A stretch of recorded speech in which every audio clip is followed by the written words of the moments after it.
my kingdom for just one more moment. Edward, be strong. Hey guys, tonight we step into the cold, torchlit corridors of Whitehall Palace, where a whisper snakes through the frost. The king is rotting alive on the damp stone floor. The stench of decay suffocates the air. Henry VIII's ulcers seep blood and pus, soaking into the bed linens, forcing even the most loyal attendants to hide behind scented cloths lest they collapse. You would not survive a moment standing still outside that chamber. So, before you get comfortable, take a moment to like the video and subscribe, but only if you genuinely enjoy what I do here. Leave a comment to let me know where you're watching from and what the local time is where you are. Now, dim the lights. Maybe turn on a fan for that soft background hum. And let's ease into tonight's journey together. In the winter of 1547, as the wind howled through the crevices of Whitehall Palace, each gust carried an icy breath, and the rumour that the king is rotting alive echoed once more through the damp halls. Like a languid note, it reverberated in everyone's mind, from courtiers to guards, reminding them that authority and glory are but fragile shells before the decay of the flesh.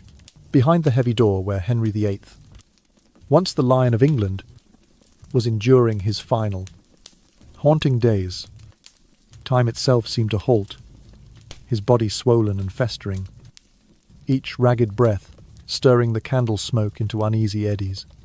Within the velvet-draped, gilded chamber, the stench of rot assaulted every sense. From the king's ulcered legs oozed a thick discharge, a blend of blood, pus, and rotting flesh that seeped into the bedding, the sores growing ever wider and deeper.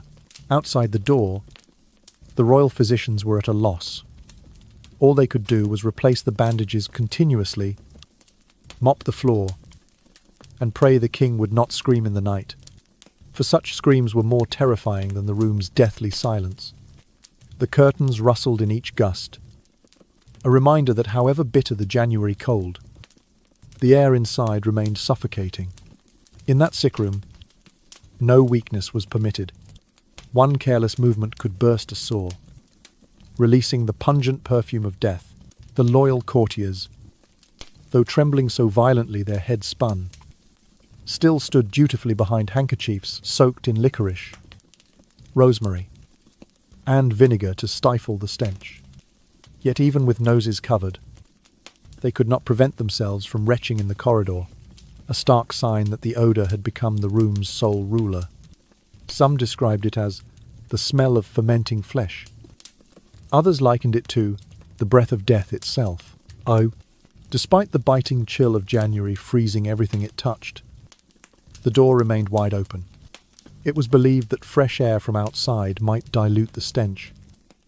But in truth, the cold seeped in and mingled with the warmth of decay, creating an uncanny ambience, winter's breath and death's breath intertwined in a grim symphony. Anyone who dared enter that chamber left pale and shaking within minutes, their stomachs churning. One courtier only managed to stand beside the king's bed for a few heartbeats before bolting into the corridor, vomiting uncontrollably without even covering his face. Yet in that harsh feudal order, no one dared complain. For to serve the king, even as he melted into his mattress, remained the highest honour. Beneath the facade of blazing splendour, the blind power had reduced Henry VIII to a tragic embodiment of decaying flesh. A disgrace not only to himself, but to the entire Tudor dynasty. And in that dreadful setting, every breath he drew was a plea for life, and every gust of frigid air marked the approach of death's inexorable steps. To broaden the portrait of his life, let us now turn back the clock by several decades, to the time when Henry I was a bright-eyed boy raised amid silk and power, gradually maturing into the consummate embodiment of the Renaissance by the age of 17. From the moment of his birth, Henry was born into glory. He was the first son of William of York and Isabella of Lancaster, the two most powerful houses in England at that time. His parents attended to every detail of his nourishment and rest. In the morning he was awakened by gentle music. At luncheon he enjoyed rabbit stew with fresh herbs. And at night he drank walnut milk, sweetened with honey, to ensure a deep slumber. At the age of 6, Henry began his lessons in courtly etiquette, learning to bow when greeting dignitaries, to sit upright in his high-backed chair, and to wield knife and fork skills every young prince or noble child had to master. Alongside these royal routines, he was taught Latin, Roman history, and Christian theology by renowned tutors. Each day, Henry sat at an intricately carved wooden desk to practice calligraphy on parchment alongside his peers. His father stressed the importance of discipline and honor. Power must be matched by responsibility. The king's father would say. His mother counseled him in courtesy and compassion. A good king places the welfare of his people above all else. At the age of 10, Henry began training in horsemanship and archery in the royal hunting grounds. His first wooden sword was presented to him during his knighting ceremony, accompanied by the reminder that one day he would bear a true sword to defend the throne. A passion for the hunt blossomed from that point. The thunder of hooves over dry leaves and the crack of the bowstring all nurtured a spirit of strength and bravery in the young prince. By the age of 17, Henry was the perfect image of the Renaissance. Muscular, handsome, skilled with the rapier, an avid hunter, and a face that shone like the sun. He stood tall, broad-shouldered, with a straight back that captured every gaze. Each step he took across the great hall echoed with majesty, drawing the admiration of every courtier. At courtly dances, he moved with grace, displaying youthful vigor and confidence. In mock battles, his gleaming sword struck fear into the hearts of would-be rebels. His presence bathed the court in a halo of brilliance, delighting loyal subjects and subduing enemies alike. Yet, barely a few decades later, that very body had darkened beyond recognition. By the year 1547, Henry weighed over 180 kilograms. His chest heaved with every laboured breath, and the once muscular legs had become swollen masses of agony. The confident stride of youth had turned into a burden that crushed his own being. The royal physicians described each step he forced himself to take as a fresh jolt of gut-wrenching pain, causing all who witnessed it to shudder. The horrifying ulcers, likely infected with gangrene, refused to heal. They gnawed from thigh to ankle, tearing the flesh open and oozing thick. Dark pus intermixed with congealed blood. Every bandage removed was soaked through and weighed heavily, filling the air with a pungent stench that seemed to encapsulate all of the king's sins. He could not mount the stair to the council chamber. He could barely stand, and even to sit required the operation of a crude pulley contraption installed in his private quarters. The courtiers had to deftly maneuver each oversized segment of his body onto chairs or his bed in order to avoid tearing the fragile skin. His abdomen had become so distended that he was unable to bend forward, forced to lie, propped against dozens of pillows throughout the day. The rise and fall of that bloated midsection resembled a drum being slowly pumped and released, evoking the sensation that it might burst at any moment. Each spasm grew more violent, as though his entrails were straining to escape. His eyes, once bright with promise, had turned bloodshot, the yellowed hue of jaundice, lending them a sunken despair. They sometimes glazed over, sometimes fluttered open, then snapped, shut only to jerk open again, as if he were being hauled back from another realm. His brows furrowed in agony. His gaze, when it focused, seemed to track an unseen horror. He would part his lips and inhale a breath of death's essence, a sickly sweet aroma like rotting fruit laced with bitter bile. In those days, it was called the breath of the grave. By modern medicine, it would signify liver failure, diabetes, severe septicemia, and quite possibly cirrhosis of the liver. Despite his body's surrender, the king's power persisted in ceremony. Courtiers still knelt in obeisance each time he uttered a command. The Lord Chancellor whispered matters of state at his bedside, sharing secret glances, and the royal scribe continued to affix the seal Henry Rex to documents, as though that iron grip remained strong enough to hold the realm together. The illusion of control endured even as his physical vessel sank beneath the waves. Power had laid such an elaborate carpet that the knocking of death at the door went unheard. In that suffocating chamber, the sunlit sovereign of former days now paled beneath the sputtering candlelight. His body draped in a sheen of yellowish fluid that trickled across the mattress. Each hoarse cough became a final testament to power's fragility, and every feeble heartbeat rang as a death knell for a dynasty on the brink. And so, beneath unyielding protocol, Henry I remained the majestic king in name, even as his flesh yielded to the inexorable decay of mortality. Beneath his yellowed skin, every organ was exhausted, his abdomen bloated violently, signaling an accumulation of fluid and gas. His deep-set yellow eyes betrayed severe liver failure. His laboured breaths and the strange decay, like stench, suggested advanced liver dysfunction, type 2 diabetes, and severe septicemia.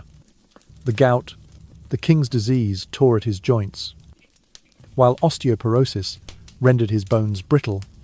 Years of rich wine, sugar, and fatty meats had drained his health into his stomach, turning every meal into an implacable enemy. Yet the king remained keenly aware of his wretched state. On the rare occasions when he regained lucidity, he wept in solitude, hiding his tears from attendants. For his grief was more than physical agony. It was a profound shame. This was the monarch who once executed with an iron rod, shattered friendships, and founded a new church to defy the Pope. Now he could not even cleanse himself after each privy visit. The image of the proud warrior of old had vanished into a distant memory, replaced by a gaunt, frail figure consumed by self-reproach. His every day had become a ritual of decay. Attendants carried bowls of scented water and gently dabbed at his ulcers, only to spread the infection further. They murmured prayers with trembling hands, their devotion as fragile as a thread before a storm. His once ornate silk garments had been replaced by soft gowns, and his sumptuous bedding was soaked through to cushion his skin. The gilded bedstead now groaned beneath the weight of a festering body, bearing the burden of an entire kingdom. Each time he shifted, the linens creaked an unspoken lament, echoing through the chamber. At night, when the grand hall's lights were extinguished and silence enveloped the palace, only Henry's faint moans remained. The crackling of his decaying flesh sounded like the fractures of a collapsing dynasty, and the rustle of his bed curtains in the cold draught became a haunting symphony. Occasionally, the snap of torn bandages or the stifled gasp of an attendant punctuated the darkness, confirming that this was the final requiem of a once indomitable king. By the dim glow of dwindling candles, the bandages were changed again and again, each reveal a display of dark crimson and sickly green exudate, a mingling of burned flesh and tarry blood. The fragrant water proved useless. It only coaxed more discharge from the sores. The putrid fluid soaked the cloths and dripped onto the cold stone floor. The odour lingered for hours, permeating every corner, rendering any attempt at masking it with herbs futile. Attendants would hold their scented bowls beneath their noses, hands shaking as they replaced bandages, eyes darting toward the door as if hoping the outside chill might cleanse the horrors within. Every bead of sweat that fell on the stone floor told the tragedy of the realm.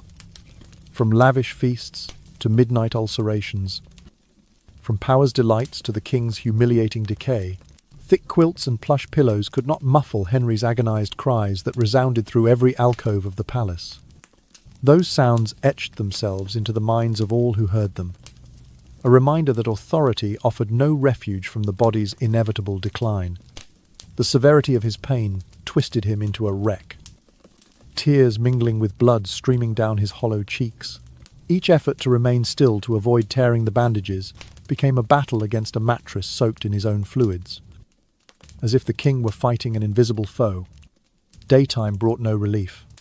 Pale sunlight filtering through velvet-draped slits only intensified the stifling air.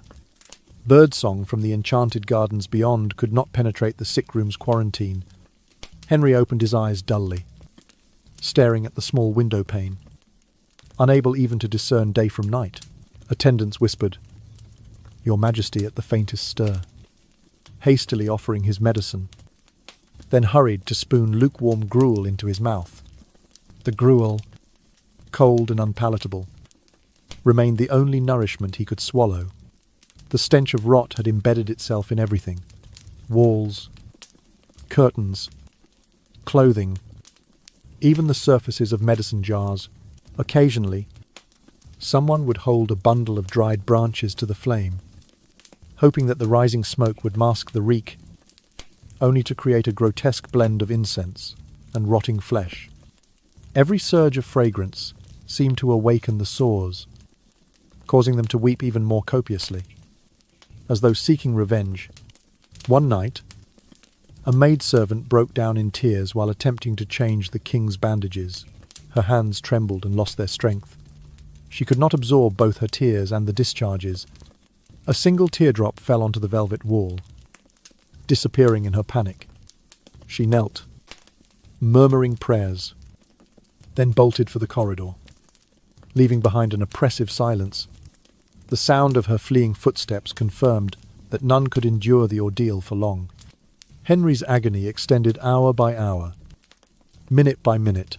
He tried to gaze at the gilded ceiling, as if seeking the lost radiance of his former glory, but all he saw were flaking patches of paint and the dim glow of a dying flame. Every vestige of his past heroism had dissolved into the vast ocean of present suffering. Gradually, the ulcers ceased being mere wounds and became witnesses to his crimes: brutality, greed, and boundless desire. Strips of torn skin on the pillow served as the final pieces of his guilt-ridden story, shattering any remaining veneer of royalty. Amid the endless dressing changes and futile treatments, the ritual of decay continued as a never-ending tragedy. Every sound in that sick chamber: moans, ripping linen, the splash of fluids united in an unsettling melody, the requiem of worldly power, the sacred chant of an empire unraveling when all traditional remedies had failed. The Tudor court physicians were forced to resort to scalpels and searing irons. Daily they incised the ulcers to drain away the pus, and the horrifying sight of flesh being lanced made the king's screams echo through the corridors.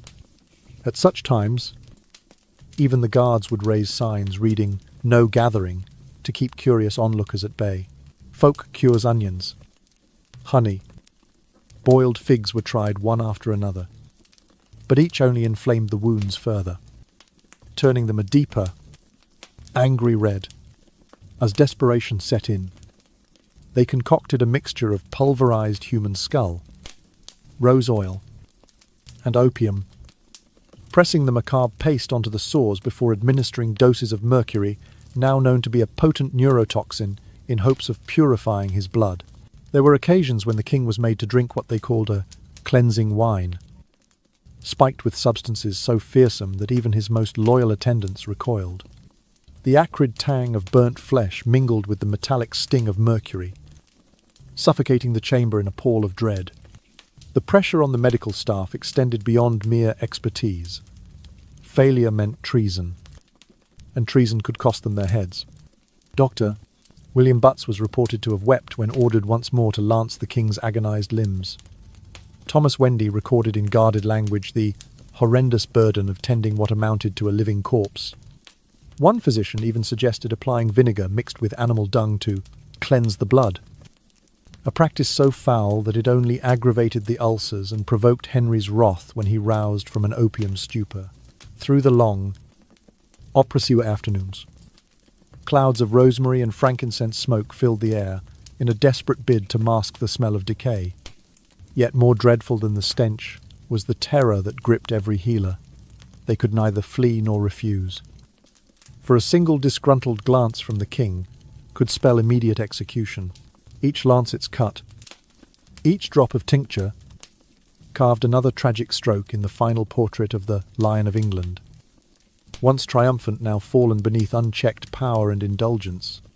In their darkest hour, the physicians turned to ever more exotic remedies. They applied sheets soaked in a mixture of boiled figs and honey, long used as a poultice to draw out poison, only to find that the mixture accelerated the spread of gangrene.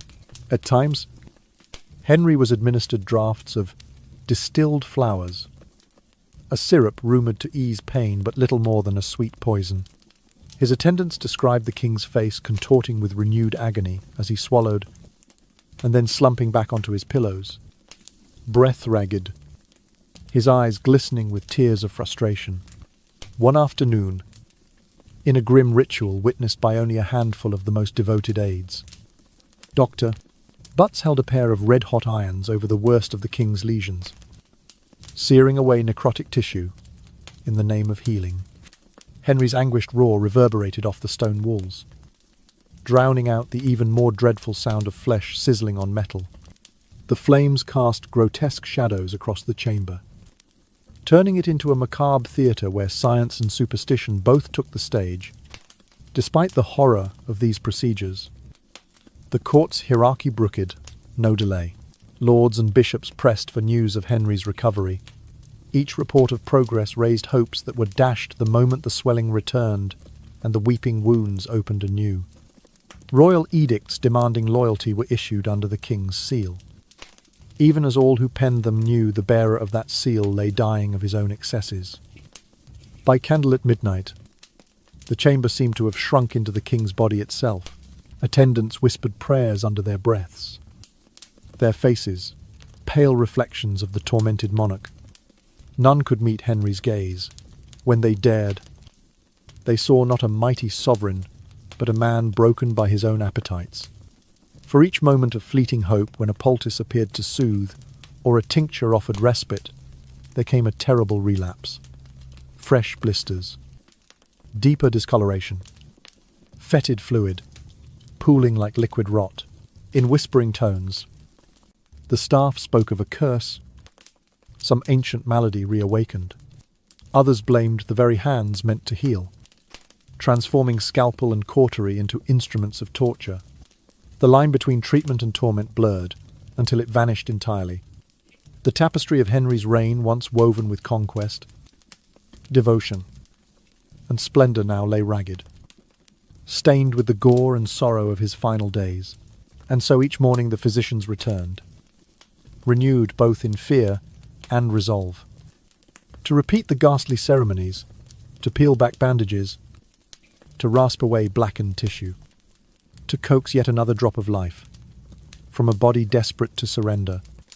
Ach, Doctor, achingly aware of his own mortality, studied the king's agony as though it were a text revealing the limits of human endurance. Yet no parchment could contain the true gravity of their failure. As Henry's life hovered between flickering hope and certain doom, the Tudor court outside maintained its rigid pageantry. Candles burned in the chapels, ambassadors exchanged curt pleasantries, and the machinery of governance purred on, sustained by the illusion that the king's health would somehow be restored. But within those sealed doors, the final act played out. An unrelenting dirge of knife, flame, and mercurial draughts, each intended to save the monarch, but each driving him inexorably toward his ultimate fate. When the physicians at last stepped back, their instruments stained, and their spirits broken, they left behind a scene of devastation. Henry's body lay ravaged, his chest rising and falling in shallow gasps, his eyes dull with resignation. The hallmarks of his reign power, piety, and pride had been stripped away, revealing a raw and merciless truth that no remedy, however extreme, could halt the ravages of a body ravaged from within. In those final hours, the Lion of England was reduced to the frail silhouette of a man, undone by the very forces he had once commanded without mercy. In the grip of utter desperation, The king's mind began to fracture. At first, it was small lapses, garbled speech, forgetting the names of his closest attendants, mistaking one chamber for another. But soon the hallucinations surged with terrifying clarity. Henry proclaimed that shadowy figures lurked in the corners of his bedchamber, and on more than one occasion he fell to his knees before unseen entities. On one night, he shrieked, "Begone, you with the black eyes," and tried to crawl across the bed, dragging his festering legs in agony, an episode so horrifying that even veteran courtiers recoiled in shock. Traditional faith offered him no refuge. The emperor, who had torn authority from the pope, now begged for a priest's blessing. At times he demanded the sprays of holy water be removed, accusing the Catholic rites of invading his pain. Once, a maid surreptitiously placed a protective charm beneath his pillow and then vanished without a trace. Rumours swept the palace that the king was cursed by Anne Boleyn's restless spirit or by the shade of Cardinal Thomas More. Some whispered openly that he was possessed by demonic forces. The servants who attended him lived in constant terror.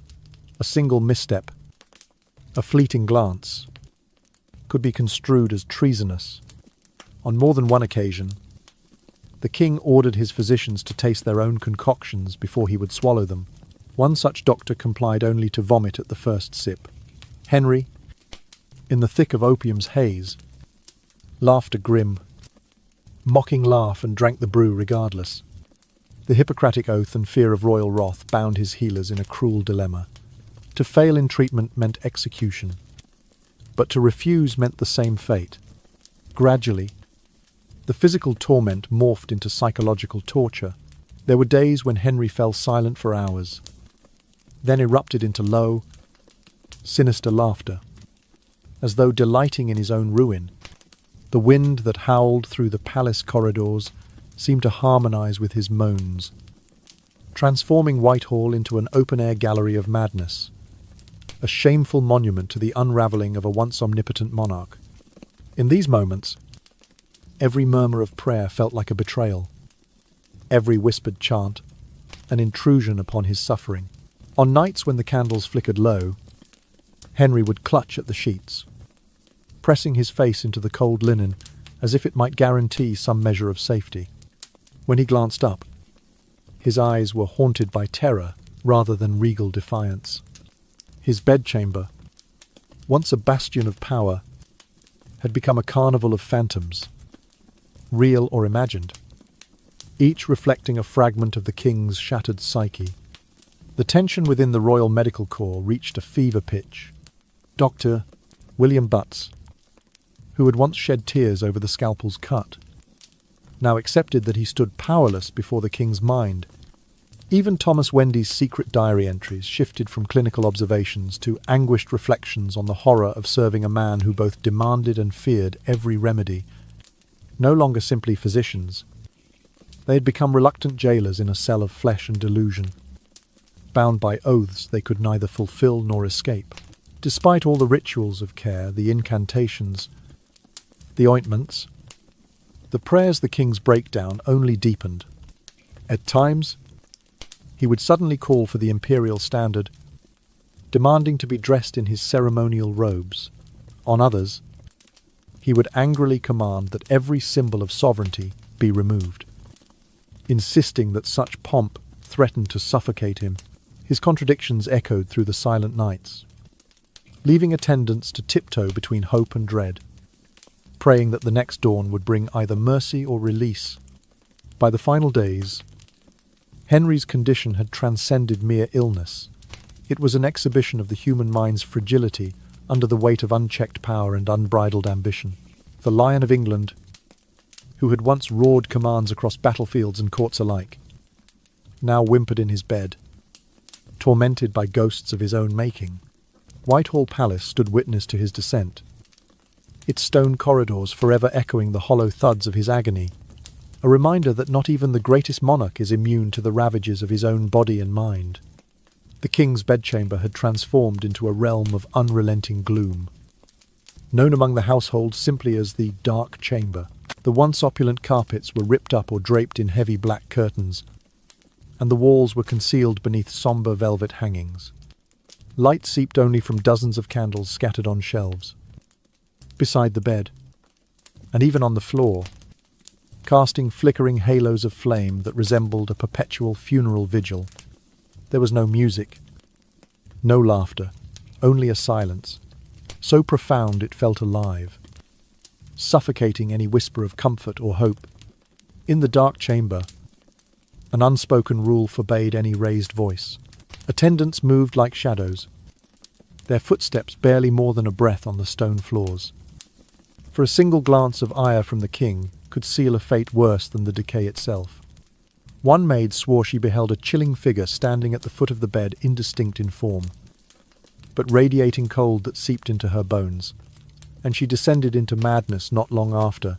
It was said that Henry sometimes murmured to the ceiling as though forging a dialogue with otherworldly forces, only to break into inconsolable sobs, for reasons no one dared ask.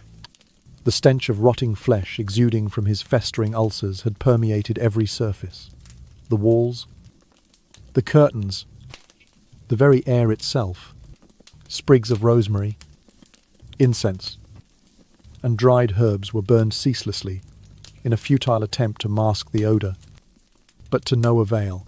The dark chamber had become a living tomb, where death and decay coexisted in grim harmony.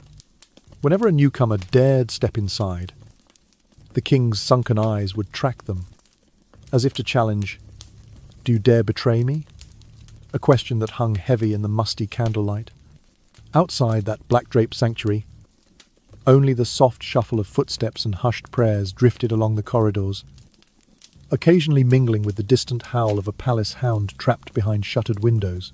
The Grand Palace had ceased to be the epicenter of power. It had become a monument to fear and dissolution. Ambassadors and courtiers no longer ventured close, whispering that the very stones of Whitehall had absorbed the terror emanating from the dark chamber. Within that oppressive stillness, the king's attendants fashioned an improvised routine of ritual and dread. Each morning before dawn, a select few would slip into the chamber on tiptoe to bathe Henry's wounds in cool water, speaking only in whispers so soft they risked being swallowed by the darkness. They would change his bandages with hands trembling from both fear and exhaustion, praying silently that the new dressings might staunch the tide of infection. By candlelight, they stood vigil through the waning nights, listening to the crescendo of the king's groans, as though it were the herald of an impending storm. Despite the elaborate precautions, the living quarters adjacent to the dark chamber felt the decay bleeding outward. Black curtains had been drawn across every doorway to contain the stench, but occasionally a rogue breeze slipped through, carrying the odour of rot into once hallowed halls. In the private chapel beyond, a solitary candle burned before a tattered altar, as if the very walls there sought to distance themselves from the regal necropolis next door. The isolation inflicted on the king was total. He lay swathed in layer upon layer of hastily laundered linens, each stained with the evidence of his disintegration. No visitor, however high-born, fully traversed the threshold unless summoned by a trembling herald. Even then, they spoke their petitions in low tones, not daring to look upon the gaunt monarch, whose breath came hard and whose eyes flickered like dying embers. And when they did meet his hollow gaze, they found not a sovereign, but a spectre, a man stripped bare by his own unrelenting hunger for power and pleasure. In time, rumours of the Dark Chamber's horrors spread beyond the palace gates. Common folk told of a mad king entombed alive, a ruler whose body no longer heeded his commands. Bards composed hushed ballads of the sovereign's fall from grace, ending each refrain with a lament for the once mighty Henry I. Yet even such tales carried a note of caution. None could truly fathom the terror that simmered within Whitehall's blackened heart.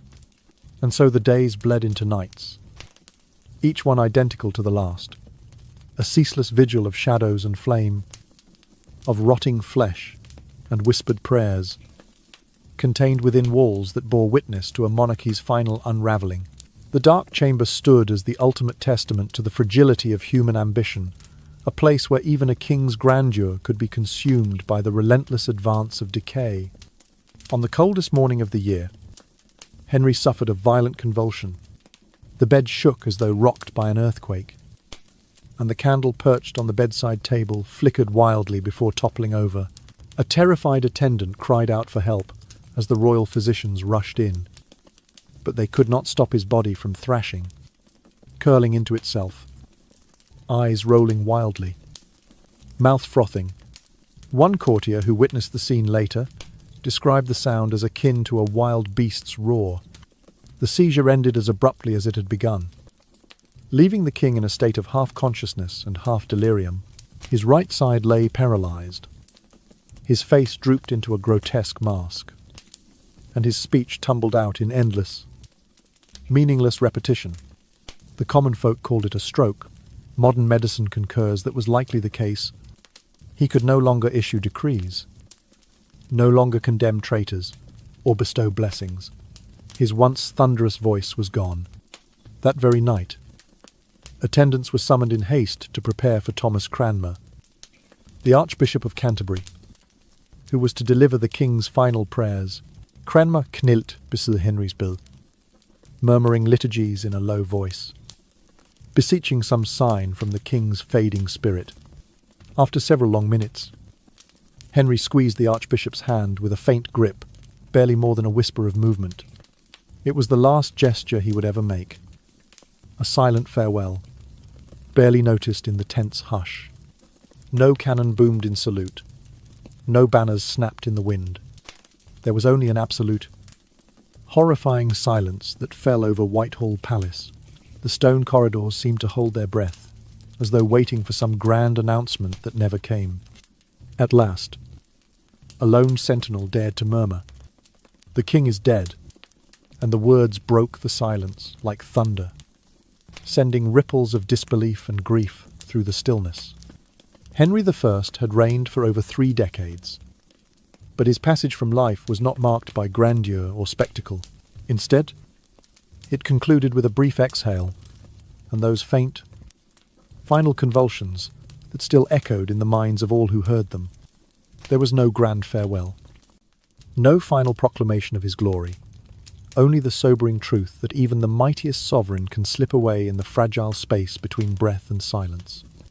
In the days that followed, the dark chamber was sealed, curtains were drawn, and a small group of officials sealed Henry's remains in a hastily prepared coffin. Word of his death was kept discreet for 3 days to allow the Privy Council to secure the succession and prevent unrest. Meanwhile, the cold wind of January blew through the empty halls, carrying with it the lingering echo of the king's last gasp. Public mourning was orchestrated with meticulous care. The funeral procession from Whitehall to Windsor was subdued, almost ghostly. Nobles strode in solemn silence. Clergy chanted dirges in low tones, and even the horses seemed hesitant to draw the king's coffin. At every stop, prayers were offered, but none could mask the sorrow or the faint, pervasive odour that followed the bier, as though death itself had accompanied the cortege. When Henry's body was finally interred at St. George's Chapel, the tomb was a stark affair, a simple stone slab unadorned by effigies or inscriptions. Plans for a grand monument were abandoned. The funds too depleted, the court too haunted.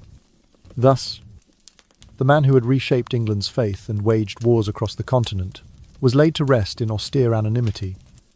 His legacy preserved more in whispered cautionary tales than in marble or gold.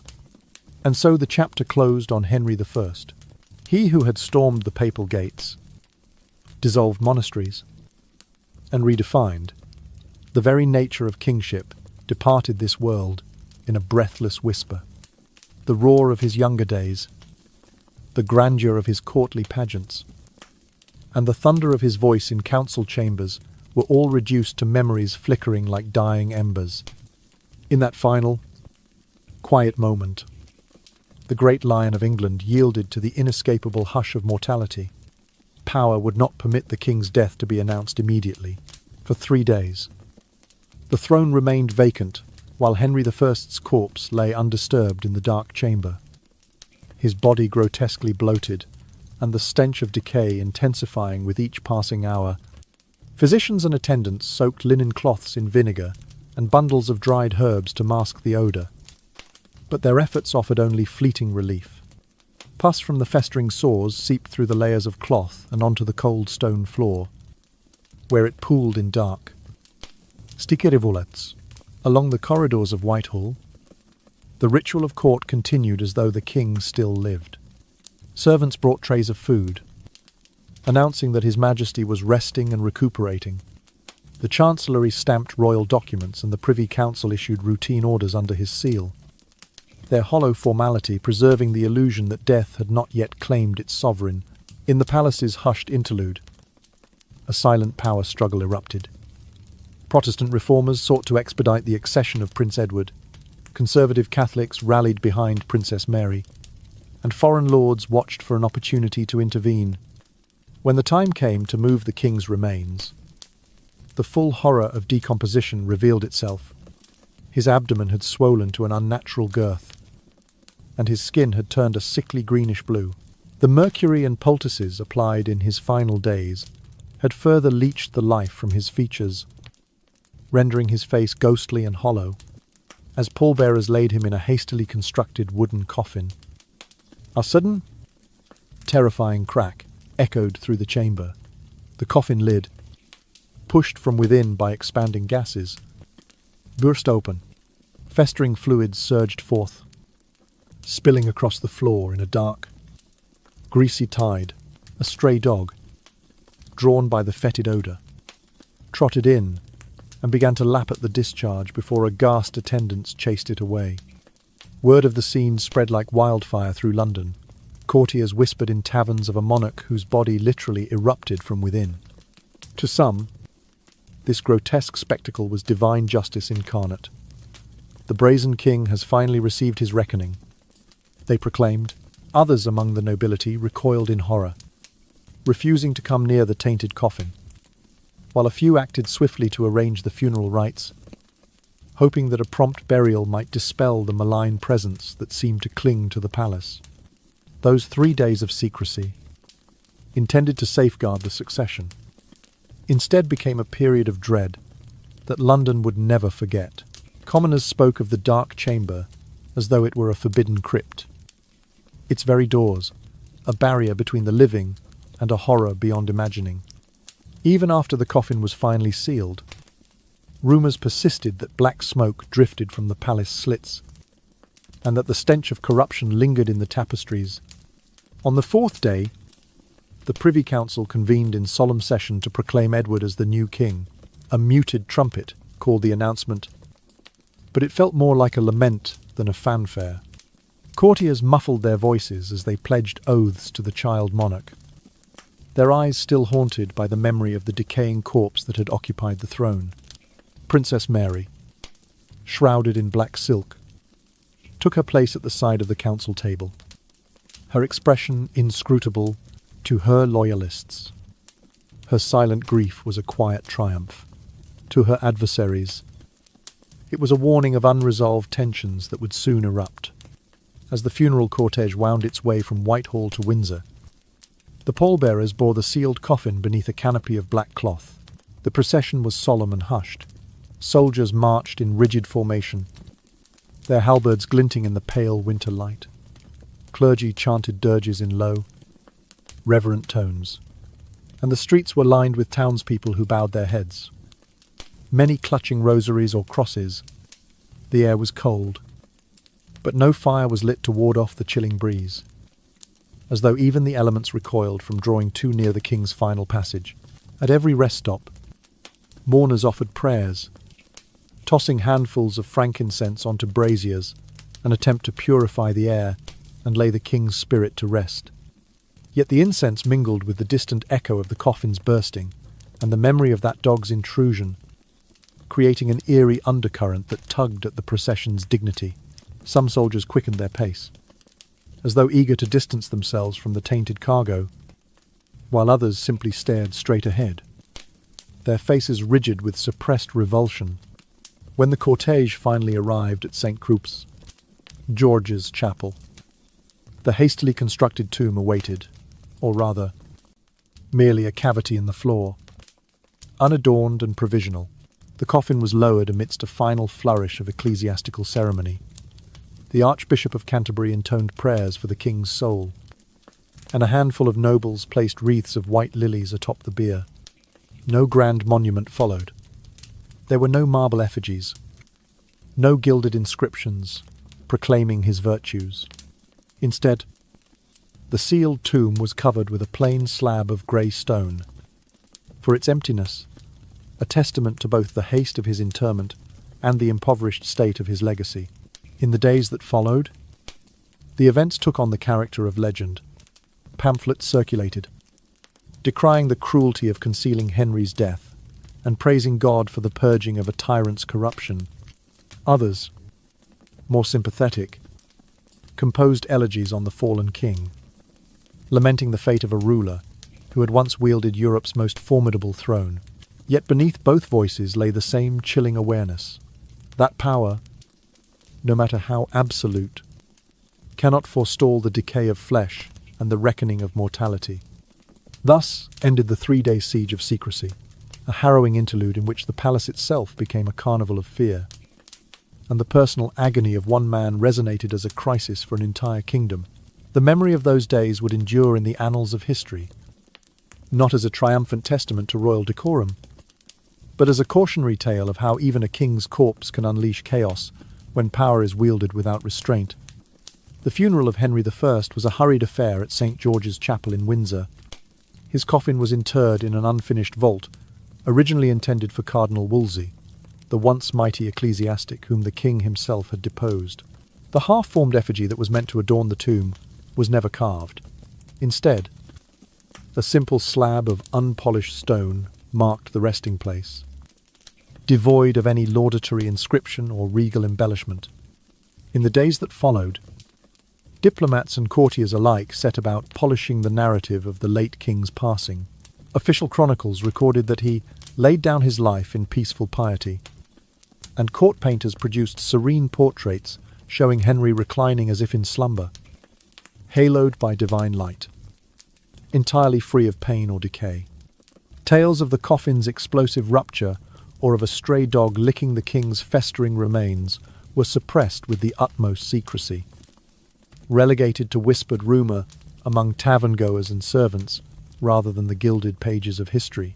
The final painted likenesses of Henry I found their place among the throne room's grand tapestries and the antechamber's ceremonial banners, serving as testament to the miraculous end of a monarch. These images portrayed his features as unblemished, his posture regal, his countenance serene, an illusion of timeless authority preserved in oil and canvas. Yet behind this veneer of triumph and sanctity, the Tudor realm was mired in turmoil. The royal coffers lay empty. The newly established Church of England teetered on the brink of schism, and the economy staggered under the weight of war, debts, and inflation. King Edward VI, Henry's sickly young son, ascended the throne under the guidance of powerful regents.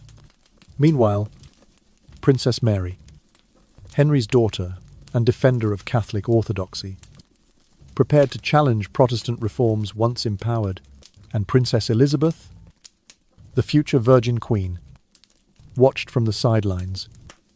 Her position precarious, the court fractured along doctrinal lines, each faction claiming the late king's legacy as justification for its own agenda. In the shadows of the palace, whisper networks and spy rings proliferated, each seeking to shape the nascent reign in its preferred image.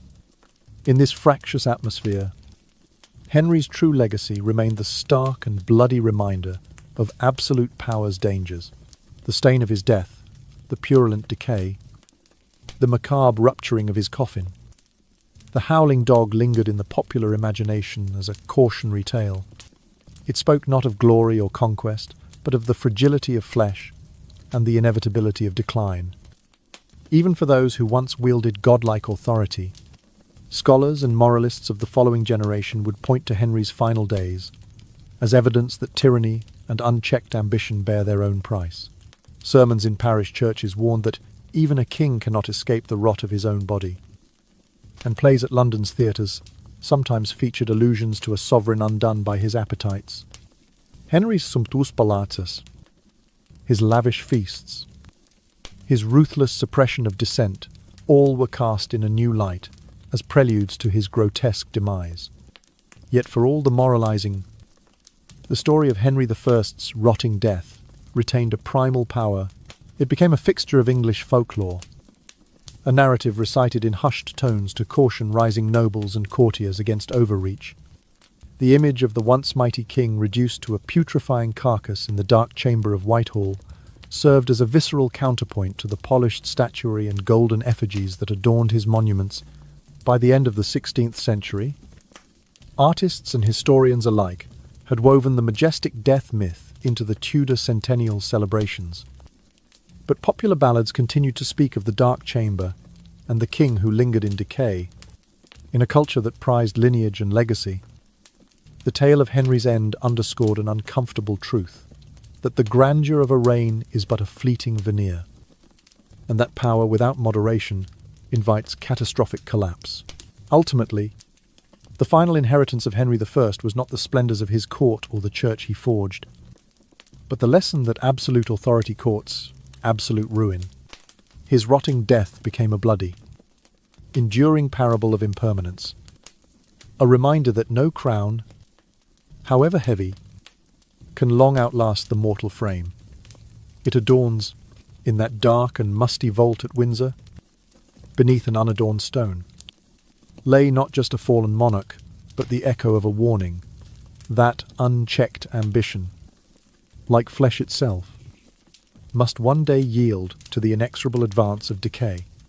After the burial, the Tudor court moved swiftly to conceal every gruesome detail of Henry's demise.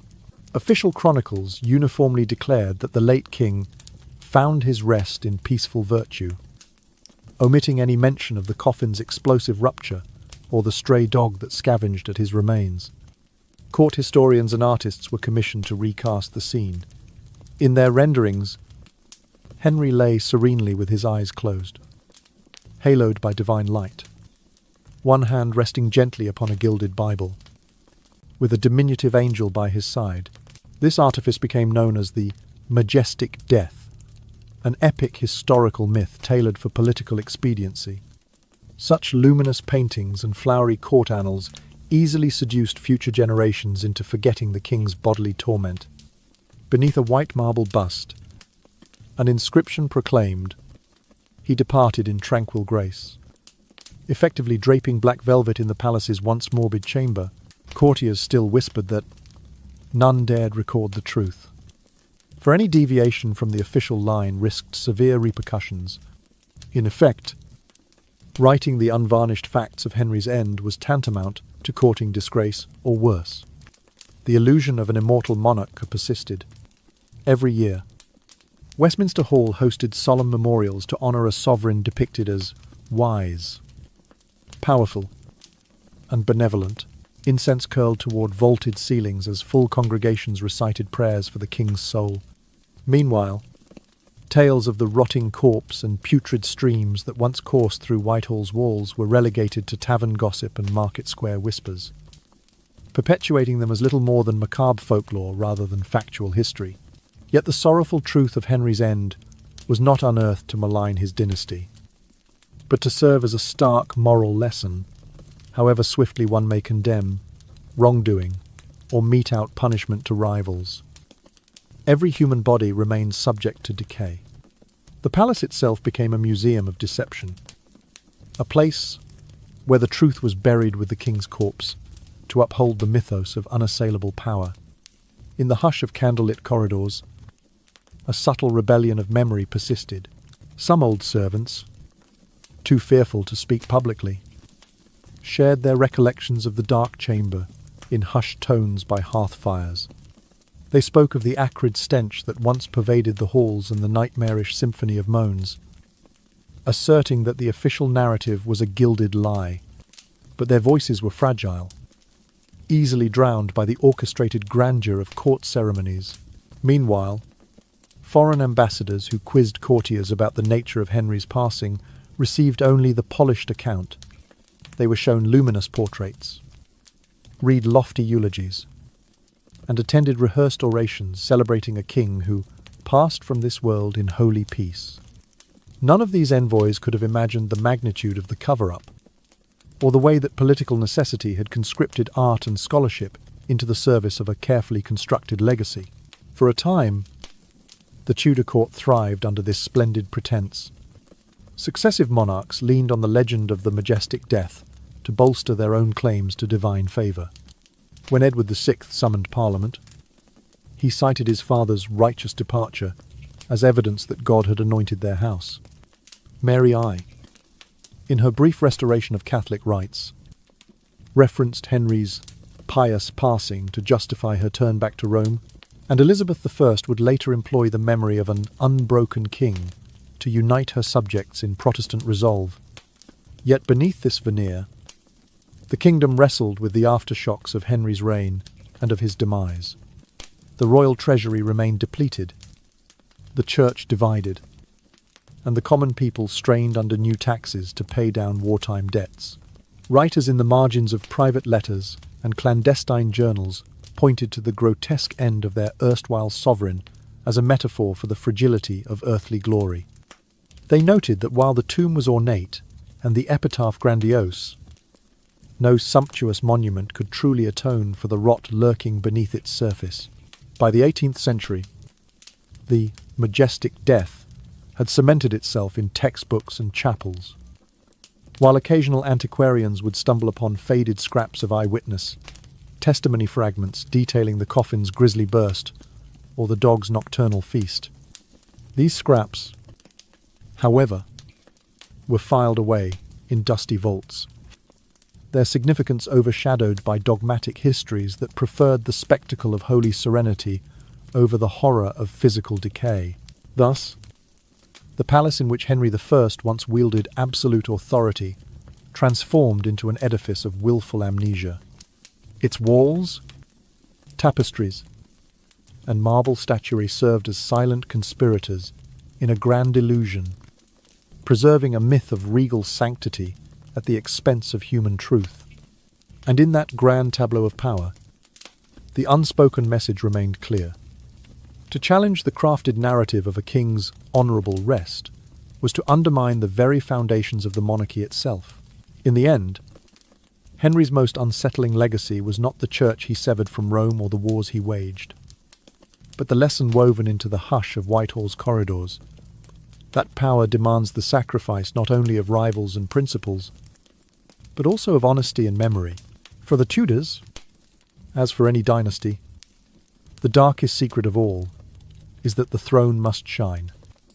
Even if the flesh that once occupied it must rot in anonymity, buried beneath a slab of unmarked stone, and entombed within a palace that remembered only its own grandeur. When Henry I's body lay finally at rest in the vault at Windsor, the machinery of Tudor power immediately shifted into wartime mode behind closed doors. His 9-year-old son, Edward, was proclaimed King Edward VI. Yet the official records carefully omitted any mention of the 3 days during which the throne stood vacant. In those secret hours, the Privy Council moved swiftly to secure the realm. The royal treasury was sealed with new wax impressions. The Great Seal was locked away under guard, and trusted courtiers were posted at every entrance to ensure no unauthorized hand could tamper with the instruments of government. 2 opposing factions, each waiting for an opening, prepared their maneuvers in hushed confidence. On one side stood the reformers, Protestant nobles and clerics who had championed Henry's break with Rome and now sought to accelerate Edward Seymour, the newly created Duke of Somerset, into the position of Lord Protector. Somerset, the king's late brother-in-law and a seasoned courtier, marshalled his allies under the banner of safeguarding the young king's reforms against Catholic reaction. Opposing them were the traditionalists, rallying to Princess Mary, Henry's eldest daughter by Catherine of Aragon. They planned to curb Protestant influence and restore elements of Rome's authority, arguing that Mary's proximity to the bloodline entitled her to significant sway over the boy king. In the months that followed Edward's accession, Westminster and Whitehall presented a tranquil front to the outside world. Foreign ambassadors were received with all the customary ceremony, granted audiences in ornate reception rooms, where courtiers bowed and quailed before the empty throne draped in black velvet. Yet within the palace's labyrinthine corridors, a far different drama played out. Secret orders, stamped with the late king's seal, circulated among the royal secretaries and clerks, maintained the utmost silence regarding the late monarch's passing and the nature of his interment. Whispers of his decaying corpse or worse, of the coffin's rupture and a scavenging dog, were deemed high treason, punishable by death. This climate of cloistered anxiety plunged England into a bizarre limbo, a realm of no king yet a king nonetheless. Government business proceeded in the name of Henry VIII. Documents commanding, by the King's Majesty's will, still flowed from the court's chancery, despite the fact that the bearer of that will lay in a lead-lined coffin under Windsor's chapel floor. Ministers continued to sign proclamations and treaties with the seal they had known for decades, as though the king's flesh remained animated by royal prerogative, even in death. In later years, chroniclers would look back on this interregnum with a singular epithet, the 3 dark days. It was a time when the authority of the crown flickered between worlds, its heartbeat audible in the scratch of quills and the creak of the Privy Council's chairs, yet absent from any living chest. The young Edward, too frail to rule, was thrust into a position where every pronouncement carried the weight of his father's legacy and the spectre of that sealed coffin to the populace. The news of Henry's death was a subdued shock. Street criers announced the child, king's accession with muted fanfare, urging calm and loyalty. Shops remained open, churches held brief services, and markets bustled on an outward normalcy that belied the undercurrents of fear. Rumours of plots circulated as freely as coins, each whisper of 3 days of darkness, kindling new stories of the late king's final agonies. Meanwhile, Somerset and his fellow protectorate councillors moved decisively to fortify Edward's position. Key fortresses and armouries were placed under the watch of Somerset's personal retainers. Local sheriffs received discreet instructions to suppress any talk of Mary's claim, and envoys were dispatched to European courts to reassure foreign powers that England's succession remained unshaken. Yet for every measure of consolidation, Mary's supporters countered with their own intelligence network, feeding reports of Catholic sympathy and promising that under Mary's steady hand, England would return to the faith of her mother. By the time the 3 days of secrecy ended and the public proclamation of Edward's rule was formally issued, the balance of power had already tilted irrevocably towards Somerset's faction. The seal of Henry VIII, once a symbol of absolute sovereignty, had become little more than a prop in a grand political theatre. The boy king's actual ability to reign was subordinate to the regency's real politique, and Parliament, eager to maintain stability, quickly confirmed Edward's legislative agenda, one that veered sharply toward further Protestant reforms. Still, beneath the official decorum lay the embers of possible revolt. Mary's Catholic adherents, emboldened by clandestine mass gatherings and the support of powerful earls in the north, prepared themselves for a moment when their faction might strike. In the kitchens and taverns of provincial towns, artisans and peasants spoke in hushed tones of the king in the coffin and the boy in the palace, their words laced with both pity and defiance. Thus England moved forward under a veil of ceremony and shadow, the throne occupied by a child, but defined by the memory of a corpse. The skeleton key to this peculiar chapter was not buried in stone or sealed in lead, but lived in the whispers of courtiers and the scratch of pens, etching the 3 dark days into the history of a realm caught between the final gasp of one reign and the first breath of another. The Tudor treasury teetered on the brink of collapse. Henry I, left behind crippling war debts from campaigns in France and Scotland, the immense expense of refashioning the church, the lavish construction of palaces, and extravagant banquets that drained the coffers. In a desperate bid to prolong solvency, the crown resorted to debasing the currency minting coins, with reduced silver content triggering rampant inflation that left commoners impoverished. Bread prices soared, cloth became unaffordable, and social unrest simmered just beneath the surface, threatening to erupt into full-scale rebellion. The Church of England, Henry's signature legacy, soon unravelled into factional chaos. Having torn the nation from papal authority to secure his own marriage and annulments, Henry had hoped to establish a stable national church. Instead, the nascent institution rotted from within.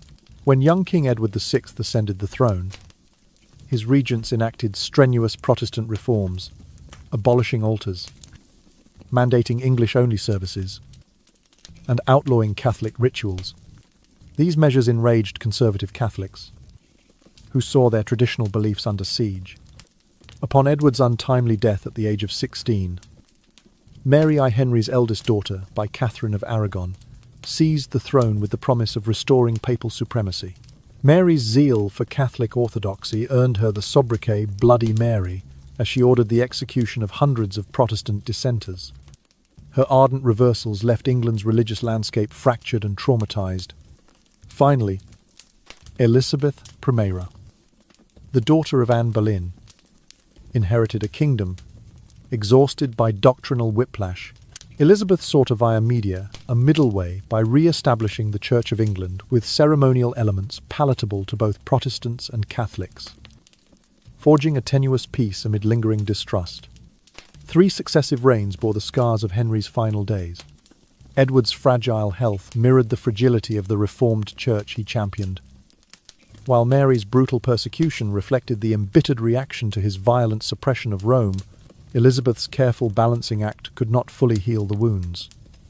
The populace had endured too much upheaval, and the memory of the rotting king fostered a weary skepticism toward any sovereign's promises. Each sibling's tumultuous rule carried the burden of ignoble beginnings: a boy king shackled by regents, a queen steeped in vengeance, and a queen forced into compromise, all rooted in the traumatic legacy of Henry's decaying demise. By the close of Elizabeth's long and storied reign, the Tudor line had run its course. No direct male heir remained to claim the throne, and upon her death, the crown passed to the Stuarts through the Scottish branch of the family. England emerged from Tudor rule, rent by debt, riven by religious conflict, and haunted by a collective loss of faith in divine right. The royal treasury, once flush enough to fund continental wars, was drained and indebted to foreign bankers. Parish churches still echoed with bitter memories of burning heretics, and the common folk, who had once venerated the crown as a symbol of stability, now viewed it with wary pragmatism, aware that even a monarch's sanctity could not forestall the ultimate decay of both body and realm. Thus, the final chapter of the Tudor saga bore witness to a dynasty undone by its greatest triumphs. Henry's iron will had reshaped the nation and bent the church to his designs. But in death, his own body became the emblem of unchecked power's inevitable rot. The wars he waged left the treasury emptied, the church he forged fractured into opposing camps, and the feasts and palaces he commissioned fell into debt, laden disrepair. His 3 sovereign children, Edward the Reformer, Mary the Martyr, and Elizabeth the Peacemaker, all contended with the centrifugal forces unleashed by their father's ambitions, each struggling to steady a ship that had been mortally wounded by his final Runus Dei. In the end, the Tudor dynasty's demise underscored a sobering truth, that absolute authority, when wielded without restraint, begets not eternal glory, but inherited chaos. The lessons of Henry I's rotting death echoed through the ages, a warning that opulence and sovereignty may dazzle the world, but they cannot avert the decay ordained by nature. England's passage from Tudor to Stuart was not merely a change of rulers, but the culmination of a century's worth of strain on body, spirit, and country strain that Henry's final, horrific end had set into motion. In countless history textbooks, Henry I is praised as a formidable monarch, pioneering reformer, and patron of the arts. Students are taught about his great reforms dissolving the monasteries to bolster the royal treasury, establishing new ecclesiastical structures, and supporting architects, poets, and musicians who defined the English Renaissance. Ornate illuminated manuscripts and oil paintings depict a radiant young king, a square-jawed face, eyes bright with resolve, clad in gilded armor. The very embodiment of authority and inviolable stature. Yet behind that resplendent facade lay a body racked by unimaginable suffering. By the end of his reign, Henry's once robust limbs had become gaunt and skeletal, and he was covered in ulcerations that oozed thick, black, foul-smelling discharge. Contemporary chronicles recorded the breath of death that lashed from his mouth, a sickly sweet odour reminiscent of rotting fruit. On bitterly cold winter nights, his agonized moans rent the air throughout Whitehall's corridors, blending with the weak thumping of his heart and the crackle of burning candles, as if the king's decaying flesh resisted the very light that sought to illuminate it. From that horror emerged the legend of the majestic death. Court painters and propagandists reversed the narrative. Henry I was portrayed lying in tranquil repose, his eyes gently closed, a halo of light around his head, one hand resting lightly on a gilded Bible, a diminutive angel at his side. The majestic death became a political myth, proclaiming that even in death, the king retained his dignity and virtue. These two images, one of unparalleled sovereignty, the other of grotesque decay, coexisted for centuries. Students learned only the first image, the immortal king, the unblemished, youthful visage. Whispers of the dark chamber and the midnight moans remained the province of secret oral tradition. This stark contrast became prized material for the genre of historical lullabies, a style of storytelling that blends grandeur with haunting introspection to both captivate and enlighten. Through the tragic tale of Henry I's final days, the video not only reenacts a sorrowful chapter of history, but also offers viewers profound values and messages. First, the story reminds us of the fragility of the human body. No matter how great one's power may be, Henry once ruled an empire and determined his nation's fate. Yet in the end, he could not withstand the natural decay of the flesh. The stark contrast between the immortal king in painted portraits and the rotting corpse in the dark chamber illustrates an eternal truth.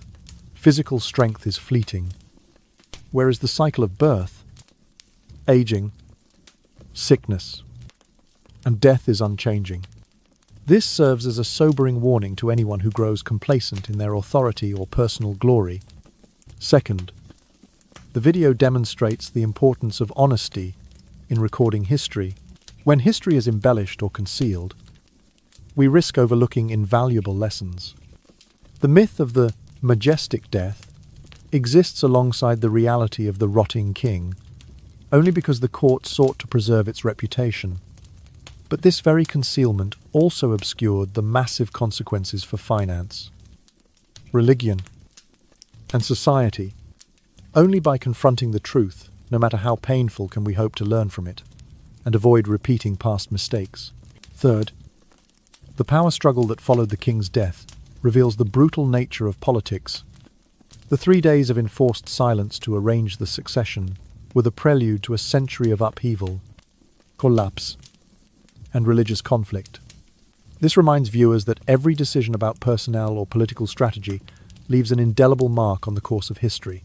That Edward VI ascended the throne as a child, that Mary I restored Catholicism through fire, and that Elizabeth I later forged a religious compromise, all stemmed from the power vacuum created in those final days of Henry's reign. Finally, the video encourages us to cherish the present and continuously reflect on our personal responsibilities when faced with power or opportunity. Remember that reputation is not eternal, and today's choices can leave a positive or negative legacy for generations to come. The image of blood-soaked bandages and oozing ulcers calls us to stand firmly for what is right. resisting the temptation to sacrifice ethics for fame or fortune. In conclusion, the video about Henry VIII's death is not merely a grisly slice of history, it is an epic cautionary tale about the limits of power, the necessity of historical truth, the harshness of politics, and each individual's duty to shape their own legacy. It compels viewers to live responsibly, honor the truth, and always remember, power can purchase glory, but it cannot purchase immortality.